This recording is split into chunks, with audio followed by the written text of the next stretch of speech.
Treatment के बात करें तो फीस पीछा नहीं छोड़ती, बट यू डोंट वरी। हमारे वी टुगेदर डॉट केयर के पेशेंट्स के लिए we have financial assistance. We are associated with Komal New Life Foundation. This works for financial help, support family, helps with counseling, and much more. So please welcome founder of Komal New Life Foundation, Mr. Dheeraj Godse. I request Amit to carry forward session. Good evening, ladies and gentlemen. It's a great pleasure for me to introduce our chief guest, Mr. Dheeraj Godse, founder of Komal New Life Foundation on Pate Kidney Ki. Welcome, sir.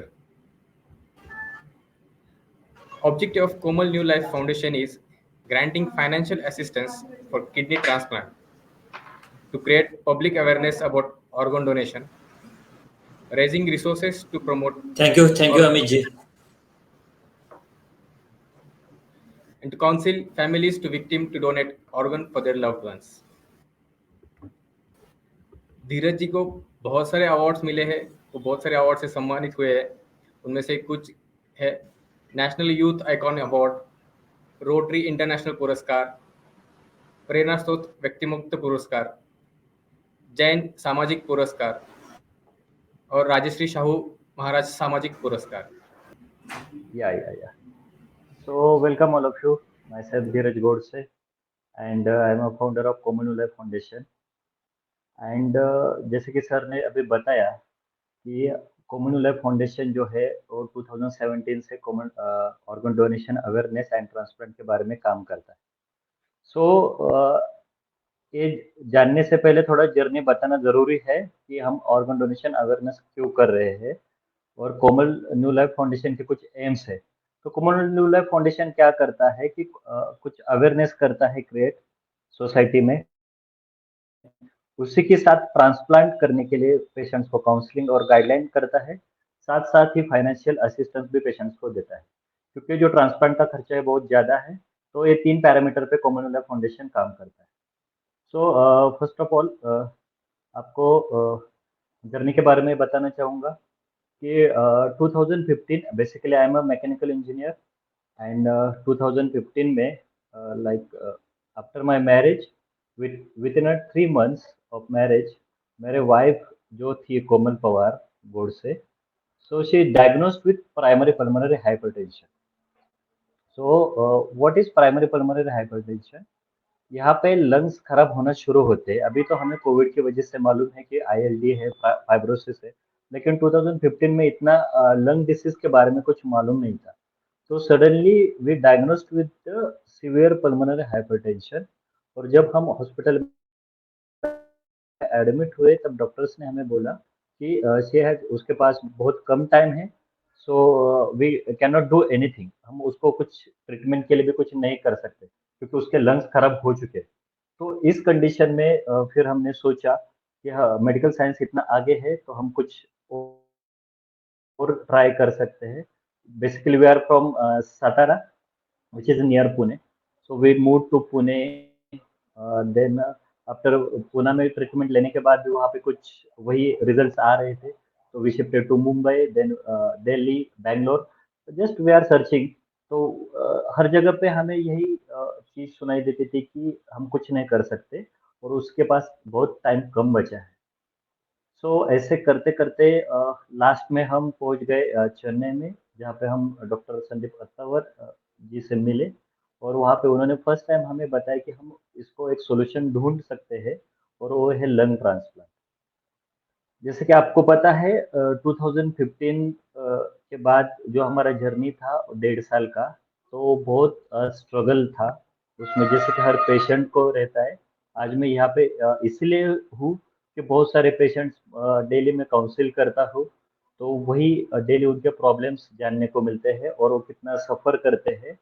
सिर्फ patient ही नहीं, उनकी family भी बहुत कुछ सफ़र करती है। तो ये सब बताने के लिए मैं आज यहाँ पे हूँ। तो 1.5 साल बहुत सफ़र किया हमने उसमें। कोमल का जो वेट था वो 56 केजी से 19 केजी तक हो गया था, जो कि बहुत ही कम था। 19 केजी सिर्फ वेट था। तो उसके ऊपर हम लंग ट्रांसप्लांट के लिए डॉक्टर ने सजेस्ट किया, और डॉक्टर ने सजेस्ट करने के बाद हमें उसका कॉस्टिंग भी बताया। सो द कॉस्टिंग उसका जो था वो 35 लाख था उस वक़्त। और 1.5 साल में जो हमने सफ़र किया था, उसमें जो हमारा कुछ मनी था, वो सब चला गया था। सो हमारे पास पैसा नहीं था, लेकिन हमने डॉक्टर को बोला कि यस वी कैन हम कर सकते हैं 35 लाख का अरेंजमेंट। सो हमने स्टार्ट किया क्राउड फंडिंग का। और क्राउड फंडिंग का जो मैं आपको बताना चाहता हूँ, क्राउड फंडिंग की वजह से हमें with in 14 days 35 lakh rupees arrange हो गए थे उस वक़्त 2017 में। सो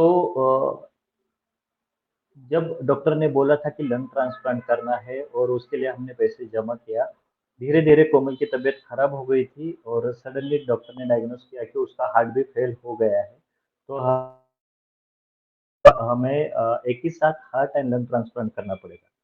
ये मैं आपको क्यों बता रहा हूँ, एक पेशेंट के लाइफ में जो कुछ डिफिकल्टीज़ आती है, आपको जानना ज़रूरी है। क्योंकि हमने जल्दी ट्रीटमेंट नहीं किया। अभी जैसे मैं देख रहा था कुछ देर पहले, लोग बहुत देर तक ट्रीटमेंट पे ही रहते, उसके सॉल्यूशन पे नहीं जाते। तो जैसे ही हमें देर हो गया था, तो धीरे-धीरे लंग्स की वजह से हार्ट भी फेल हो गया था। सो डॉक्टर ने बताया कि हार्ट और लंग ट्रांसप्लांट करना पड़ेगा एक साथ। तो डॉक्टर्स को मैंने पूछा कि ऐसे कितने ऑपरेशंस आपने किए हैं? तो डॉक्टर बोले कि ये हम अभी स्टार्ट कर रहे हैं। तो ये सुनने के बाद उसका हमने सक्सेस रेट भी पूछा कि क्या गारंटी है? तो डॉक्टर ने बोला कि 1% गारंटी पे हम ऑपरेशन करते हैं। सो हम बोले कि 1% भी बहुत है, क्योंकि आज तक तो सब जगह पे नेगेटिव ही सुनाई दे रहा था। सो हमने हाँ कह दिया। और 28 मई को हमें ऑर्गन अलॉटमेंट हुआ था। वो भी एक 16 ईयर बॉय था, जो ब्रेन हुआ था केरला से, और उसका फ्लाई करके ऑर्गन्स कोमल को डोनेट हुए। और she was the first successful heart and lung transplant at that time on 20th May 2017। उसके बाद हमने क्या किया था कि कुछ वीडियोस हमने अपलोड किए थे सोशल मीडिया पे कि उसका ऑपरेटिव हो गया और वो सक्सेसफुल है।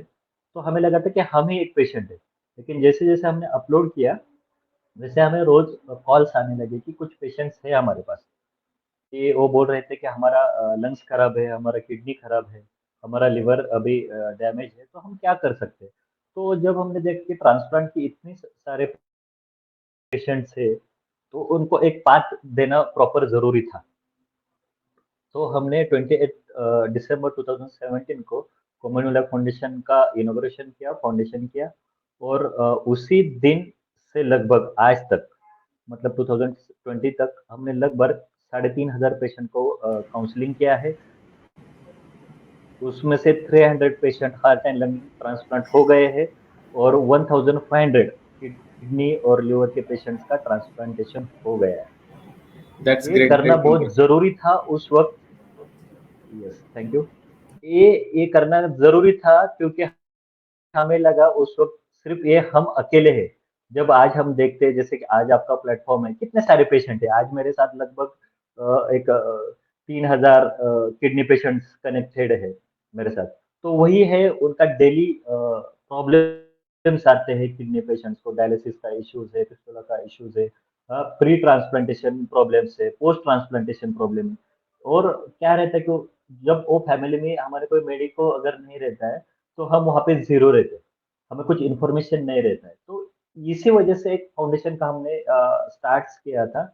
और कुछ बातें यहाँ पे, मैं आज भी यहाँ पे आया हूँ, सिर्फ़ यहाँ पे जर्नी नहीं बताऊँगा या किडनी के बारे में ही बताऊँगा, ऐसा नहीं है। मैं पूरा जो ऑर्गन डोनेशन प्रोसेस है, उसके बारे में भी बताऊँगा। और फ़ोकस तो किडनी पेशेंट्स पे, क्योंकि किडनी पेशेंट्स बहुत, मुझे 10 में से लगभग 7 कॉल तो किडनी पेशेंट्स के आते हैं डेली। सो इतना ज़्यादा पेशेंट्स है किडनी के। और उनका सॉल्यूशन आज भी लोगों को मालूम नहीं है। लोग बहुत सारे आयुर्वेदास में जाते हैं, कुछ होम्योपैथीज़ में जाते हैं, कुछ एलोपैथीज़ लेते रहते हैं। और जो कि लास्ट स्टेज तो ट्रांसप्लांट के लिए जाते हैं। और तब तक उनका जितने दिन डायलिसिस करते हैं, उतना उनका पैसा चला जाता है, हेल्थ इश्यूज़ आते हैं, कुछ प्रॉब्लम्स आते हैं। उसके बाद अवेलेबिलिटी भी नहीं है। जैसे कि आज ही अगर आपने न्यूज़पेपर में पढ़ा होगा सकाल के, तो हमने डाला था मुंबई में, मुंबई ज़ोनल जो है, उसके अंडर आज आज के दिन तक 3,500 पेशेंट वेटिंग है सिर्फ़ मुंबई ज़ोन के लिए। और पूरे महाराष्ट्र के लिए लगभग 7,000 वेटिंग है, 7,000 kidney patient. That's a huge number, बहुत और बड़े नंबर है ये। या बड़े नंबर है। और अगर हम ऑर्गन डोनेशंस के बारे में देखें तो 7,000 के अगर पेशेंट है तो ऑर्गन डोनेशन हो रहे हैं 700। सो ओह, अगर आज मैं एनरोल यस यस अगर आज मैं एनरोल करता हूँ तो मुझे 10 साल लग जाएंगे इसी हिसाब से किडनी मिलने को। तो ये बहुत सारे कॉम्प्लिकेशंस है और लोगों को इसके सॉल्यूशंस भी मालूम नहीं रहते। तो इसीलिए हम काम करते हैं। और मैं बताना चाहूंगा, तो आज मैं थोड़ा सा अभी टेक्निकल भी लूंगा, मेरे प्रेजेंटेशन का कुछ इशू आ गया था, सो मैं अभी डायरेक्टली बात करूंगा। तो ऑर्गन डोनेशन क्या है? आज का सेशन मैंने देखा नहीं था, आई वाज बिजी, एक ऑर्गन ट्रांसप्लांट था तो बिजी था। सो ऑर्गन डोनेशन क्या होता है, वो कब करते हैं, ये सब पेशेंट्स को मालूम होना बहुत जरूरी है।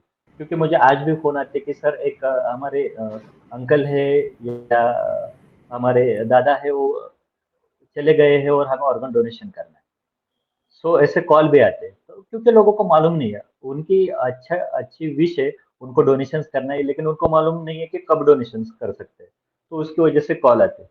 फिर कुछ जैसे कि मिथ्स भी रहते हैं ऑर्गन डोनेशंस के बारे में, मैं उसके बारे में भी बात करूंगा। तो बेसिकली हम स्टार्ट करते हैं कि बेसिक ऑर्गन डोनेशंस कब होता है। जैसे कि हम फर्स्ट देखें तो हमारी नेचुरल डेथ हो जाए तो हम क्या डोनेट कर सकते हैं। नेचुरल डेथ में क्योंकि हार्ट स्टॉप हो गया है तो हम बाकी के ऑर्गन्स डोनेट नहीं कर सकते उस वक्त। उस वक्त हम जो डोनेट कर सकते हैं वो आइज कर सकते हैं या स्किन डोनेशंस कर सकते हैं, जो कि बहुत बेसिक है। और वो भी आई डोनेशन हम 6 आवर्स के अंदर कर सकते हैं। ये तो नॉमिनल है नेचुरल डेथ में।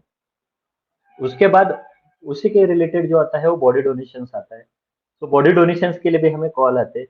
तो बॉडी डोनेशन कहाँ पे होता है? तो बॉडी डोनेशन जहाँ पे हॉस्पिटल हो और वहाँ पे मेडिकल कॉलेज हो गवर्नमेंट, तो वहाँ पे वो बॉडी डोनेशन के फैसिलिटी अवेलेबल रहती है। आपका जो सिटी में फॉर एग्जांपल पूना में है तो पूना में गवर्नमेंटल हॉस्पिटल या कॉलेज जहाँ पे होगा, वहाँ पे आपको बॉडी डोनेशन करने को मिल सकता है। वहाँ पे आप फॉर्म भर के आप वहाँ पे सबमिट कर सकते हैं। अब जो है, जो अभी किडनी के बारे में बताऊंगा, तो हम लाइव डोनेशन कर सकते हैं। और लाइव डोनेशन में अगर हम देखें तो लाइव डोनेशन मतलब जिंदा जब है हम उसको क्या डोनेट कर सकते हैं।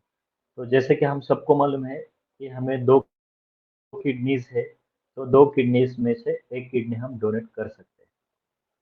तो एक किडनी जब हम डोनेट करेंगे, अगर मेरे भाई को किडनी चाहिए और मैंने डोनेट की तो मेरे लाइफ पे क्या इफेक्ट होगा, ये बताना क्यों जरूरी है। क्योंकि आज सुबह भी जो पेशेंट्स आए थे वो भी फैमिली डोनेशंस के लिए नहीं बोल रहे थे। क्योंकि एक्चुअली जैसे दिस कि इज द वही है, बेसिक क्वेश्चन जो एवरीबडी दे रहा है हैज। उसको हाँ, सब लोग चाहते हैं कि जानना चाहते हैं कि लाइक अगर यस यस उनकी एक किडनी दे दे तो वो उनके पूरे फंक्शनैलिटी पे क्या असर हो सकता है। असर हो सकता है। तो मैं वही बताना चाहता हूँ कि कोई भी असर नहीं होता। आज तक हमने भी कभी चेकअप नहीं किया रहता है कि हमें दो किडनीज है या एक किडनी है। कभी कभी ऐसे भी पेशेंट हमें मिलते हैं जो कि डोनेशन के लिए जाते हैं, तभी पता चल जाता है कि उनको एक ही किडनी है। तो अगर मैंने एक किडनी डोनेट की मेरे भाई को तो मुझे कोई भी प्रॉब्लम नहीं होगी, मेरे लाइफस्टाइल पे कोई इफेक्ट नहीं होगा। जैसे बहुत सारे जो मिडिल क्लास है वो बोलते हैं कि हम जो वेटेड कोई चीज है वो उठा नहीं सकते, या हम दौड़ नहीं सकते, या कुछ ऐसे जो जहाँ पे ज्यादा एक्स्ट्रा एनर्जी लगती है वो काम नहीं कर सकते। तो ये सब जो मिथ्स है वो बिल्कुल गलत है। उसका मेरे ऊपर कोई भी इफेक्ट नहीं होगा।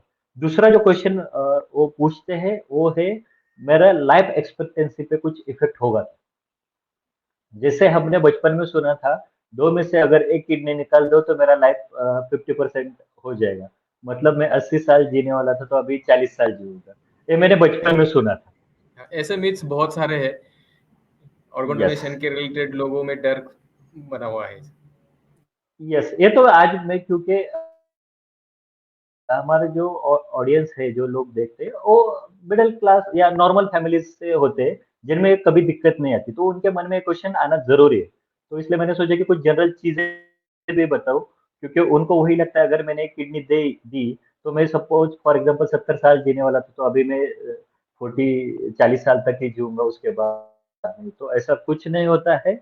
आपका एक किडनी होगा तब भी आप 70 साल ही जियोगे, और दो किडनी होगा तब भी 70 साल ही जियोगे। उसके बाद जो है, जैसे आपने अभी मैंने सुना कुछ लोग बहुत सालों तक डायलिसिस पे रहते हैं। अगर मैंने किसी को किडनी दी, फॉर एग्जांपल मेरे भाई को किडनी दी, तो उसका लाइफ क्या है, उसके ऊपर भी बहुत सारे क्वेश्चंस हैं। तो आज मैंने आपको बोला कि मेरे साथ 3,000 4,000 5 10,000 पेशेंट्स है। तो मैं यही सबको बताना चाहता हूँ कि अगर आपने किडनी ट्रांसप्लांट किया तब भी आपका जो लाइफ, जितना साल आप जीना चाहते हो उतना साल आप जी सकते हो। मतलब आफ्टर ट्रांसप्लांट भी ऐसा कोई ये नहीं है कि 5 साल ही मुझे मिलेंगे या 10 साल ही मिलेंगे, क्योंकि किडनी ट्रांसप्लांट बहुत जनरलाइज हो गया है अभी। ट्रेडिशनल वे दैट्स में ग्रेट। आप हर सिटीज में होता है। ये यस ये बात बहुत सारे लोगों को एनकरेज करेगी कि लोग किडनी ट्रांसप्लांट करें। लोगों के मन का डर कम हो जाएगा। Yes yes.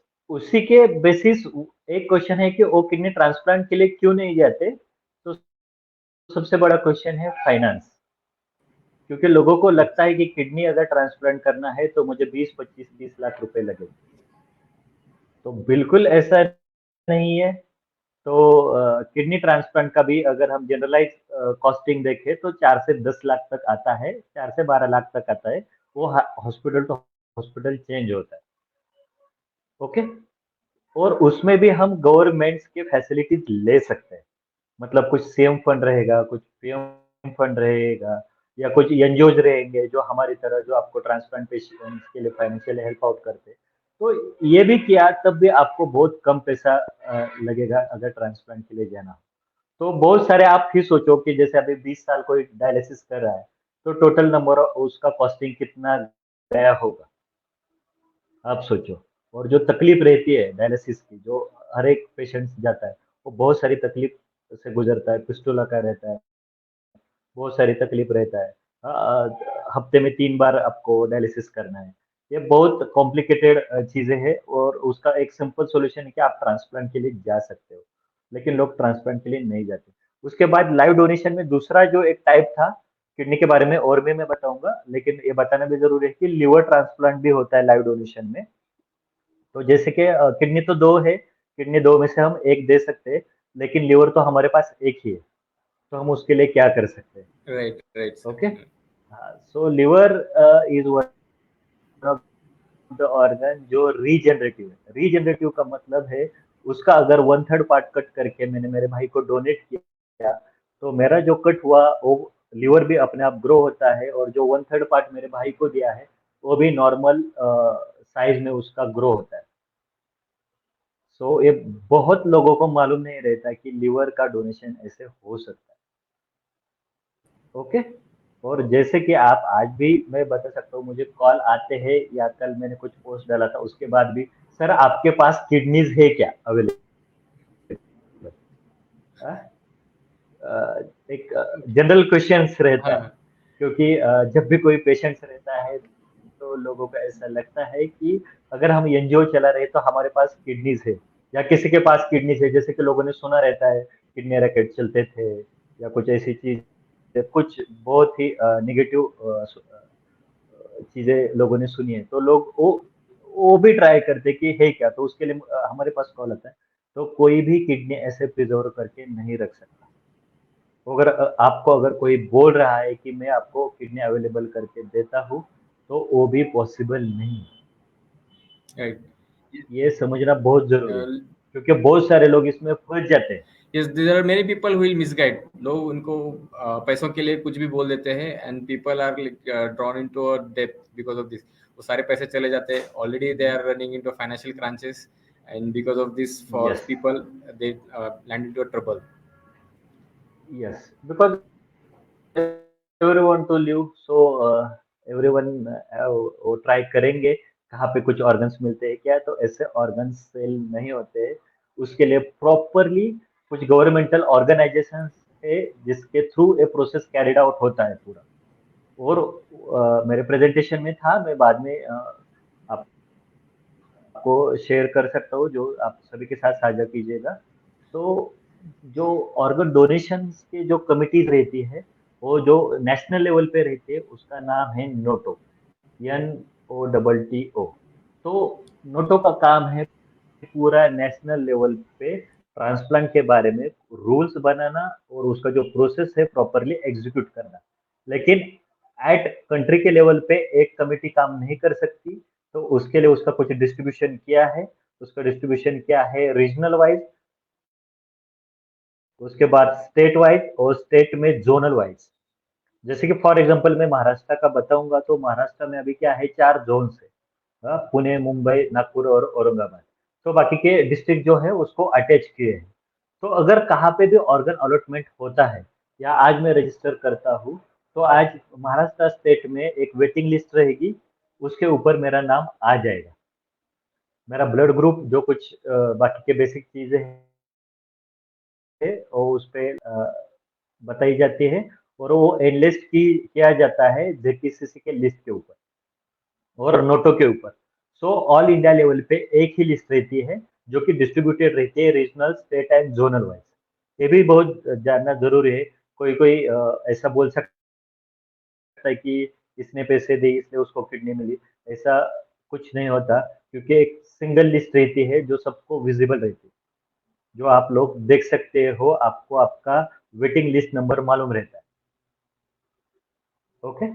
So waiting list के बारे में भी बताना जरूरी है। वेटिंग लिस्ट जो है वो 2 टाइप्स के रहता है।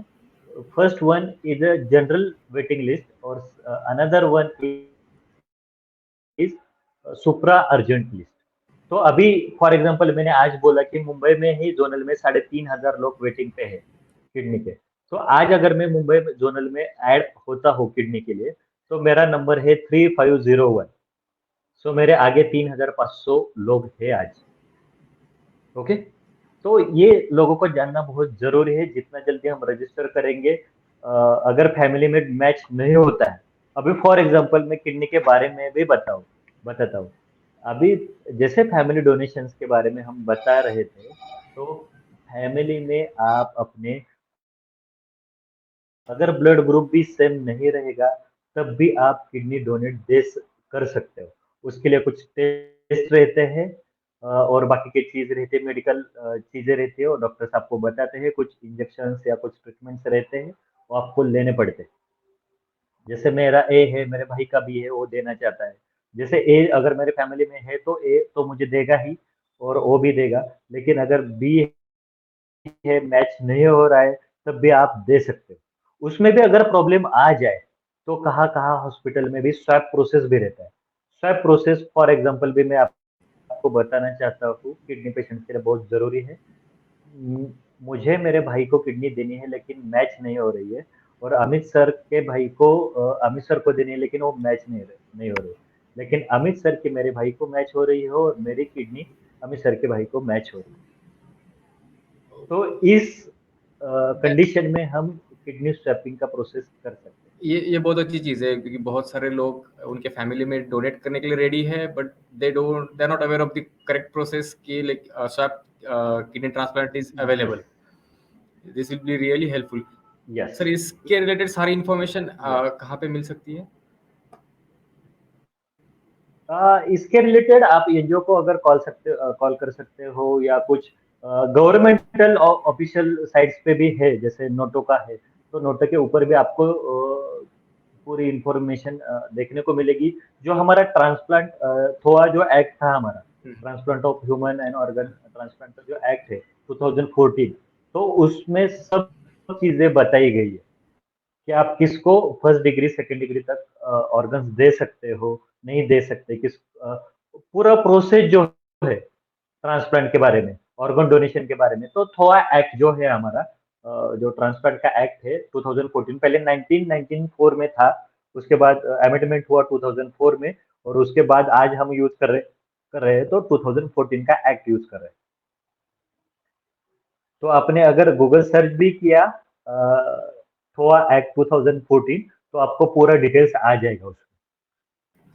Okay sir.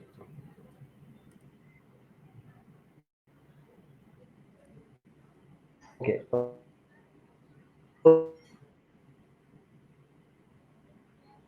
आउट नोटो करेगा। ओके, सो ये तो होगा लाइव डोनेशन के बारे में। और लास्ट वन जहाँ पे हम काम करते हैं वो जो है वो है brain dead patient. Brain dead patient का जो है, जैसे कि हम बोल रहे हैं हमें फैमिली में नहीं देना है, तो हम वेटिंग करते हैं। तो वेटिंग कहाँ से मिलेगा? अगर कोई ब्रेन डेड होगा, और ब्रेन डेड कब हो सकता है? तो ब्रेन डेड हमें एक्सीडेंटल केसेस में मिल सकते हैं, या ब्रेन हेमरेज हो गया, जैसे कुछ एक्सीडेंटल घर में हो गया है, मैं सीढ़ियों से गिर गया हूँ, और मेरे ब्रेन स्टेम डेथ हो गए हैं टेक्निकल टर्म्स में।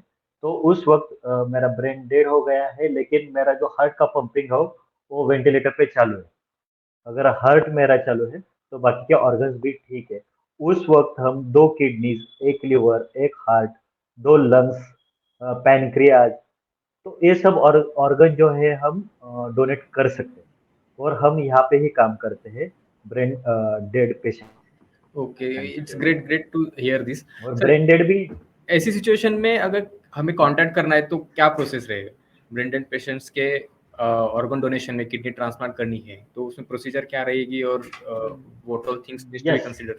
यस, या बेसिक क्वेश्चंस क्या रहता है? अगर अभी एक ब्रेन डेड पेशेंट है फॉर एग्जांपल इन पुणे, तो उसके फैमिली का जो कंसर्न लेना जरूरी है। अगर फैमिली हाँ बोलती है तभी उसका डोनेशन होगा। लेकिन उसके पहले फैमिली ने डिसीजन लेना चाहिए। जैसे फॉर एग्जांपल हमारे जैसे एनजीओज है जो उनको फैमिली काउंसलिंग करते हैं ऑर्गन डोनेशन अवेयरनेस के बारे में, तो उनको डॉक्टर्स को बताना पड़ता है कि we are ready for organ donation. Okay, जैसे ही वो बोलते हैं कि हमें ऑर्गन डोनेशन करना है, वहाँ के हॉस्पिटल और मेडिकल अथॉरिटी जो है वो वहाँ के जोनल ट्रांसप्लांट टीम को कांटेक्ट करती है। और फिर जोनल ट्रांसप्लांट टीम को कांटेक्ट करने के बाद जो बेसिक टेक्निकल थिंग्स रहती है, जैसे कि उसका ब्लड ग्रुप क्या है, वेट क्या है, बेसिक चीज, साइज ऑफ पेशेंट, ये जो बेसिक चीज रहती है वो शेयर करते हैं जेटीसीसी के साथ, गवर्नमेंट ऑर्गेनाइजेशन के साथ। फिर गवर्नमेंट ऑर्गेनाइजेशन उस वक्त जो लिस्ट पे 1 नंबर पे जो पेशेंट रहेगा उसी हॉस्पिटल को कांटेक्ट करती है और बताती है कि ऑर्गन अलॉटमेंट अलर्ट है, तो आप चेक कर लीजिएगा कि ऑर्गन आपके पेशेंट्स के लिए ओके है या नहीं। तो वो हॉस्पिटल्स पहले ही, मैं ट्रांसप्लांट के प्रोसेस के बारे में बताऊंगा, वो उस हॉस्पिटल ने पहले ही पेशेंट्स का प्री वर्कअप क्या रहता है, प्री इवोल्यूशन उसको बोलते हैं। प्री इवोल्यूशन उसका क्या रहता है, उसके कुछ टेस्ट रहते हैं। वो टेस्ट और पेशेंट्स के टेस्ट वो मैच करके देखते हैं। अगर अगर आपको ऑर्गन मैच हो रहा है तभी वो हॉस्पिटल बोलता है और तभी आपको अलॉटमेंट होता है। इसमें कोई शॉर्टकट्स नहीं है कि 1 नंबर का छोड़ के हम 4 नंबर को दें। ओके, ठीक है। नॉर्मली यस, कितना टाइम लगता है ये सारी प्रोसेस कंप्लीट करने में?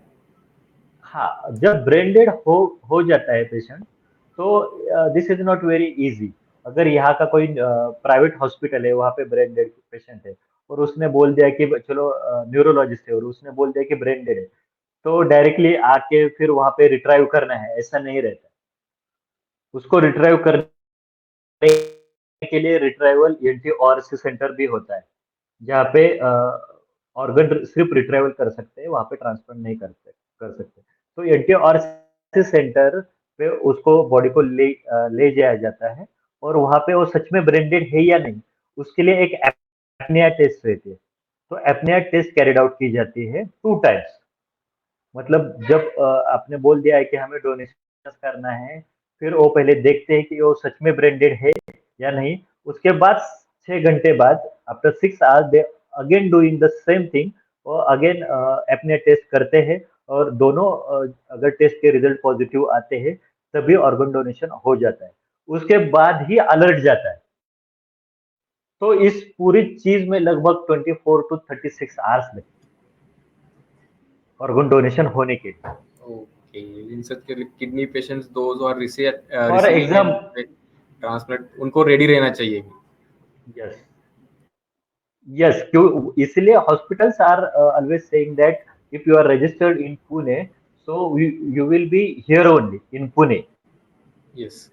अगर आप पुणे में हो, पुणे में रजिस्टर किया है, और मैं अभी फॉर एग्जांपल बैंगलोर में हूँ, तो अलर्ट रात के 2 बजे भी आता है।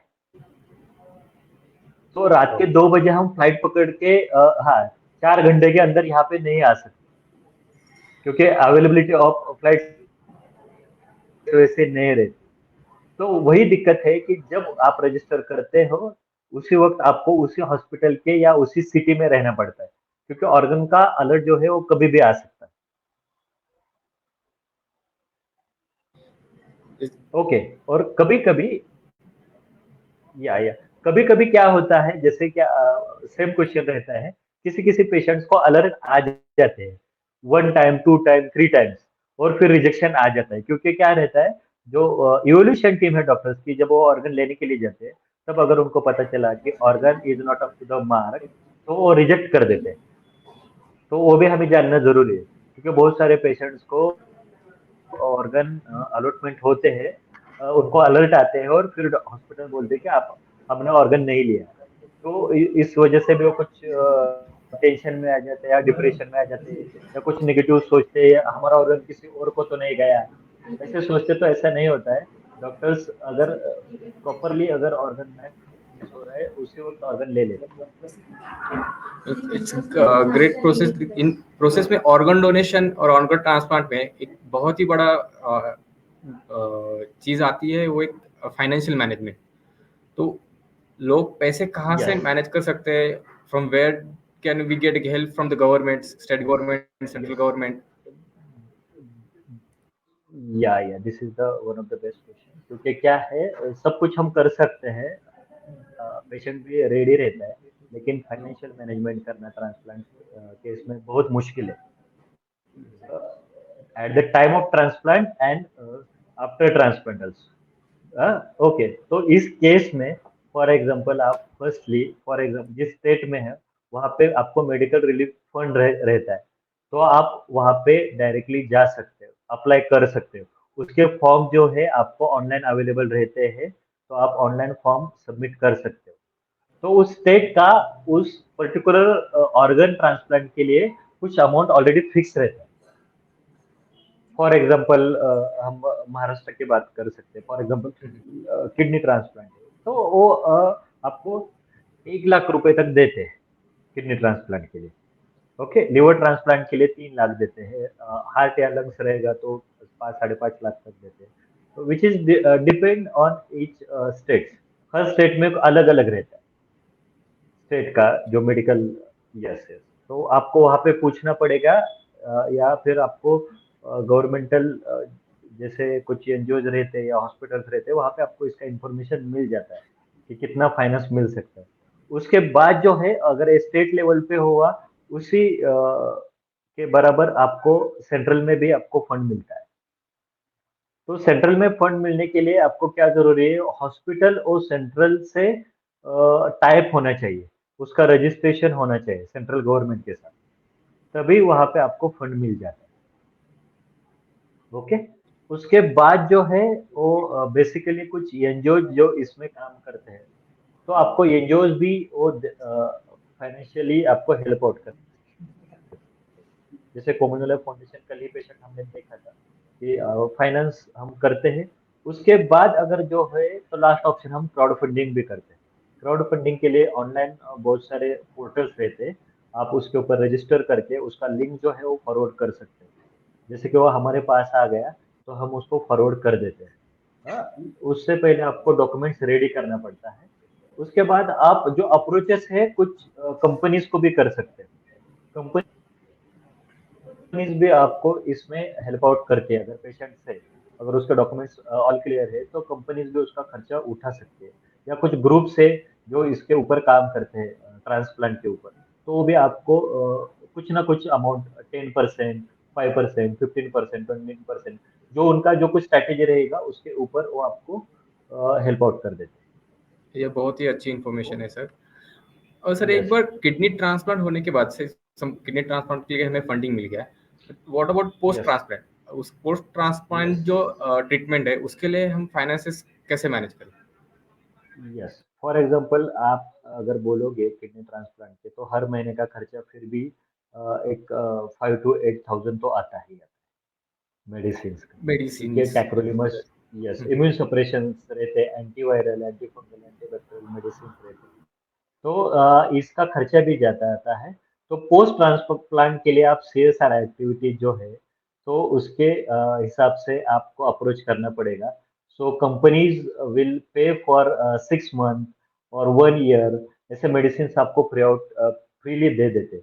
फॉर एग्ज़ाम्पल किडनी ट्रांसप्लांट के लिए मैं आपको बता सकता हूँ, अगर आपने किसी योजना में से लिया, फॉर एग्ज़ाम्पल महाराष्ट्र के लिए महात्मा फुले योजना में से लिया, कि जिस हॉस्पिटल में ये फैसिलिटी है और वहाँ से ट्रांसप्लांट किया, तो आपको 3 महीने के बाद अगले 3 साल तक जो है 8,000 पर मंथ के मेडिसिन के लिए अलाउंस मिलता है। ये बहुत सारे पेशेंट को मालूम नहीं रहता। हाँ, बहुत सारे पेशेंट को ये इन्फॉर्मेशन पता नहीं है। That's great sir. हाँ, तो उसको मेडिसिन का खर्चा 3 साल तो पहले ही, तब तक मेडिसिन भी धीरे-धीरे कम होते हैं। बेसिक मेडिसिन को आपको लाइफ लॉन्ग रहेंगे। उसी के हिसाब से मेरा और एक कुछ इन्फॉर्मेशन था जो पेशेंट्स को आता है, अगर बाद में भी मेडिसिन लेना है, तो हम ट्रांसप्लांट के लिए क्यों जाएँ? ये भी राइट। बेसिक क्वेश्चंस रहते हैं। ओके, तो उनके लिए मेरा जवाब है, पहले भी मेडिसिन है, बाद में भी मेडिसिन है, लेकिन जो आपको लाइफ मिलेगी आफ्टर ट्रांसप्लांट वो लगभग नॉर्मल नहीं रहेगी, लेकिन नॉर्मल के आसपास रहेगी। जिसका जैसे आपको डायलिसिस नहीं करना है। ओके, ये बहुत सारी चीज है, आप नॉर्मल एक्टिविटी सारे कर सकते हो। और अभी जैसे कोरोना ने तो हमें केयर लेना सिखा दिया है, हम मास्क यूज करते हैं बाहर गए तो ये तो बेसिक चीज है। और किडनी ट्रांसप्लांट के लिए तो ज्यादा कुछ डिफिकल्ट नहीं है, मैं ऐसे बोल सकता हूँ। अगर आप किडनी ट्रांसप्लांट कर सकते हो तो लाइफ आफ्टर ट्रांसप्लांट बहुत इजियर है। आप आपने उस बारे में सोचना ही चाहिए। अगर आपको डायलिसिस लगता है तो आपने ट्रांसप्लांट के बारे में सोचना उसी दिन से चालू करना चाहिए, जिस दिन आपको फर्स्ट डायलिसिस लगता है। राइट, राइट सर, यही और मेरा एक नेक्स्ट क्वेश्चन था कि सर जैसे किडनी डिसीज डिटेक्ट हो जाती है, तब से लाइक यस, पेशेंट्स का खर्चा बढ़ना शुरू हो जाता है, स्टेप बाय स्टेप बढ़ना शुरू हो यस, जाता है। तो what all financial aspects a patient can keep in his mind to manage his further expenses? Yeah yes, अभी उसके बारे में भी बोलूंगा, लेकिन उसके पहले मैं ये बताना चाहता हूँ कि जब किडनी डायग्नोस होता है, उस वक्त से ही हमें फाइनेंस मैनेजमेंट करना पड़ेगा। Right, right, will require guidance to do that sir. बहुत सारे लोगों को पता नहीं है how to do it.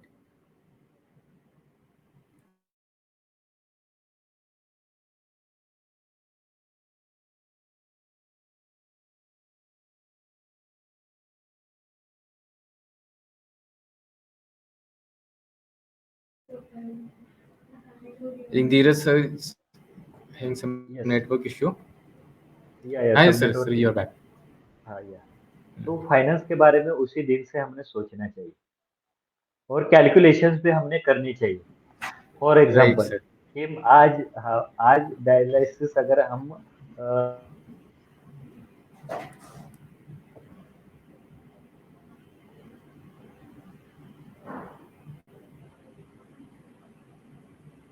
I think sir के यहाँ पे नेटवर्क इशू है, इसलिए उनकी आवाज़ नहीं आ रही है।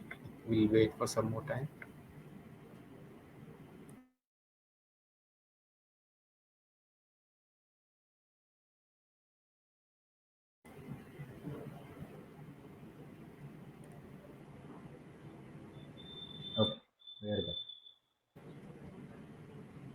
तो एक ध्यान में रखना पड़ेगा हमें कि हमें कितने बार डायलिसिस करना पड़ेगा। और मंथली, फिर वीकली 3 टाइम्स हो गया तो मंथली 12 टाइम्स हो गया। ये कैलकुलेशन करके हमें जाना चाहिए, और जो कि बहुत मैनेजेबल नहीं रहता है। मैं डेली अभी मुझे बोलते हैं सर डायलिसिस के लिए तो कुछ बोलो। अ, अगर आपके पास सिविल हॉस्पिटल्स है तो वहाँ पे कुछ फ्री भी आपको डायलिसिस मिलते हैं, आप वहाँ पे जा सकते हो। लेकिन वही है, आप उसी से मेरा कुछ बताना ज़रूरी था एक हाँ, पॉइंट।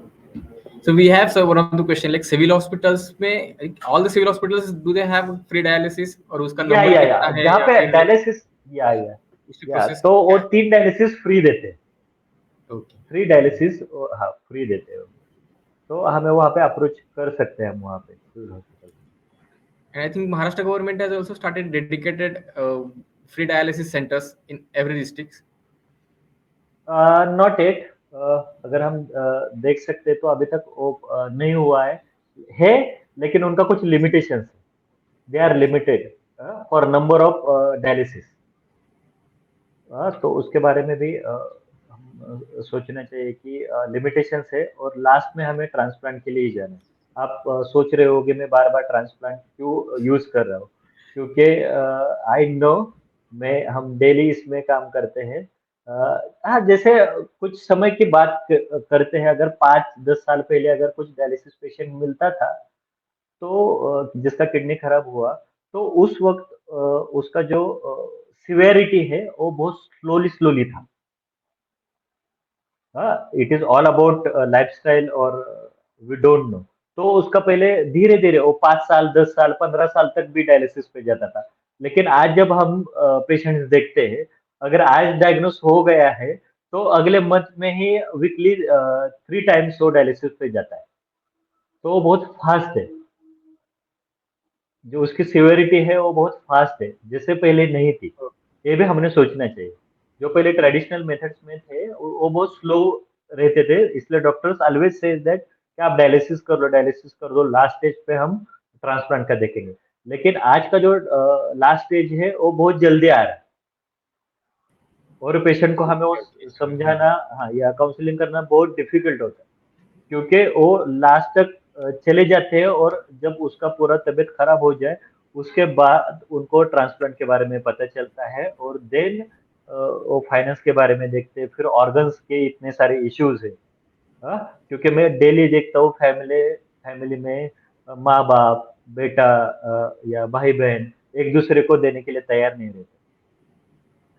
तो मेरा तो मानना यही है कि आपने ऑर्गन डोनेशन करना चाहिए। ऑर्गन डोनेशन से जुड़ा हुआ एक है, हमें ऑर्गन डोनेशन कैसे कर सकते हैं। अगर आज मुझे ऑर्गन डोनेशन करना है तो हम मैं कैसे कर सकता हूँ। तो कुछ मेरे पीपीटीज में था, लेकिन फिर मैं बताना चाहता हूँ। ऐसे एक ऑर्गन डोनेशन का फॉर्म रहता है, जो गवर्नमेंट का फॉर्म रहता है। Okay, sir.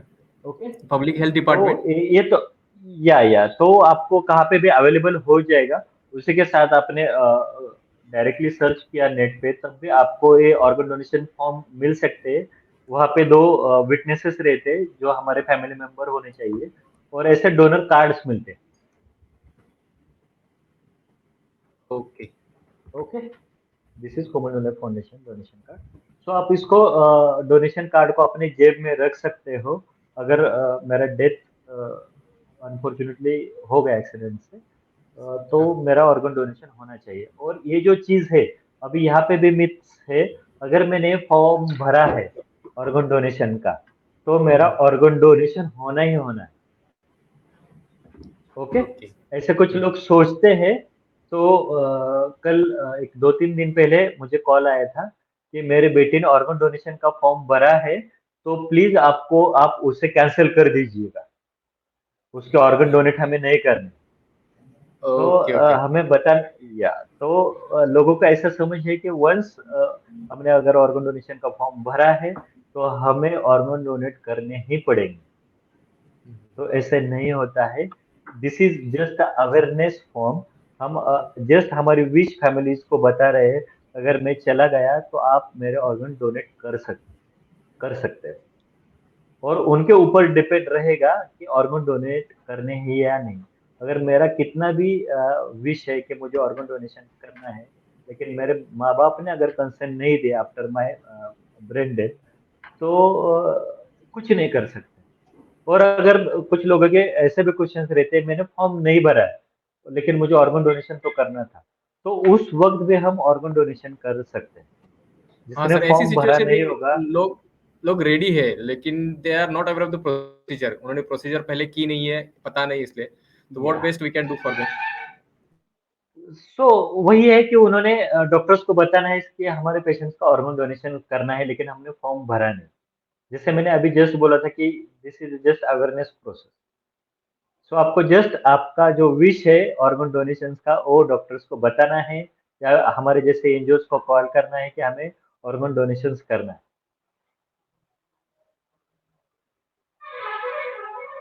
उसी के Great. साथ और एक Thank you, sir. क्वेश्चन लेना चाहूंगा मैं। हाँ हाँ, हाँ श्योर बोलिए। सर। वही बहुत सारे क्वेश्चंस जैसे है ऑर्गन डोनेशन के रिलेटेड, और वो लोग जानना चाहते हैं कि कैसे करें organ donation. I think you have okay, explain them very well, and there all questions queries are resolve.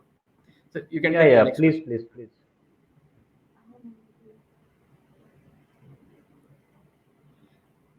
Okay, So, so you so can continue. वही, या जस्ट मैं क्वेश्चन देख रहा था। सो एक वो क्वेश्चन ये भी रहता है कि अभी किसी ने, मैंने एक क्वेश्चन देखा कि वर्ल्ड का फर्स्ट पिग हार्ट ट्रांसप्लांट हुआ था, उसका जस्ट कल Yes, डेथ yes. हो गया था। या हाँ हाँ. ही सर्वाइव फॉर 2 मंथ्स। सो वही है, अगर ऑर्गन नहीं मिल रहे हैं तो ये चीज करनी पड़ेगी धीरे धीरे। Yes, yes. And also there is a उसको huge research going on for artificial kidney. Artificial, yes yes Yes, yes, yes. Soon, I think they already successfully transferred on one of, like, trial is completed. Still, there yes heavy research is going on this. Yes. So वही है, medical science आगे जा रहा है, हमने उसके ऊपर trust करना चाहिए। जैसे कि फॉर एग्जांपल उस दिन मैंने वो भी डाला था कि हैंड ट्रांसप्लांट भी होता है आजकल, आपने अगर देखा होगा कुछ Yes, yes, न्यूज में। तो हैंड yes, ट्रांसप्लांट भी होता है। मेडिकल साइंस जा रहा है आगे। किडनी ट्रांसप्लांट तो which is very easier now days, मैं आज भी कहता हूँ कि आप किडनी ट्रांसप्लांट के लिए जाना जरूरी है अगर कुछ होता है। और प्री ट्रांसप्लांट और पोस्ट ट्रांसप्लांट केयर बहुत सारे, मैं अभी ग्रुप्स पे हूँ तो बहुत सारे क्वेश्चंस आ जाते हैं। तो इतना केयर या इतना डिफिकल्ट भी नहीं है पोस्ट ट्रांसप्लांट या किडनी ट्रांसप्लांट के बाद लाइफ। जस्ट आपको जो रहता है, कुछ मेडिकेशंस टाइम टू टाइम लेना है, और जो बेसिक एक्सरसाइजेस है जैसे आपको वॉकिंग करना है या कुछ बॉडी के मूवमेंट्स रहते हैं जो फिजियोथेरेपिस्ट बताए, और जो आपका डाइट है, बस ये 3 चीज अगर आप नॉर्मल रख दो तो आप आफ्टर ट्रांसप्लांट 40 साल 50 साल जितना आपके पास है आप उतना जी सकते हो। that's great, sir. Great to hear this, sir. कुछ So क्वेश्चंस you है have, तो आप ले लीजिएगा। so there are a lot of questions, but we are running short of time. Maybe बहुत या सारी information आपने share कर दी. I think, sir, you are doing a great, noble work. Will be really encouraged by your journey. Thanks a lot. Thanks. And a saying goes like, through selfless service, eternal peace is obtained. I think you are on the या right path, and surely our audience will be encouraged by your organization, and they will contact you whenever they are in need.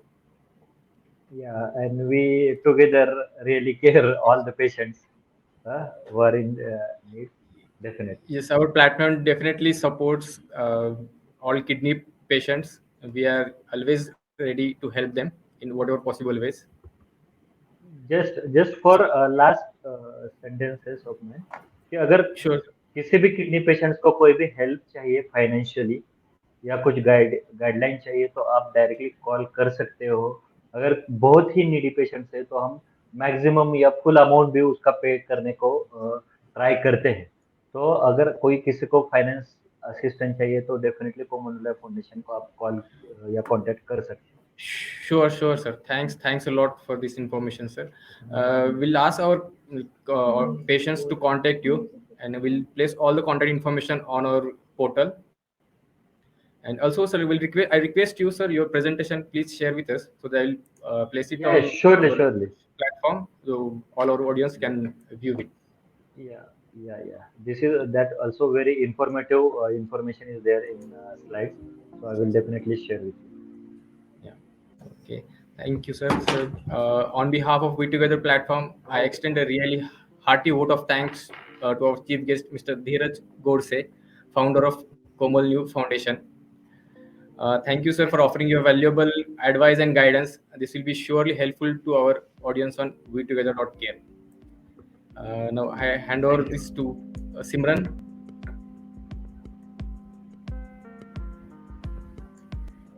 Thank you so much, sir.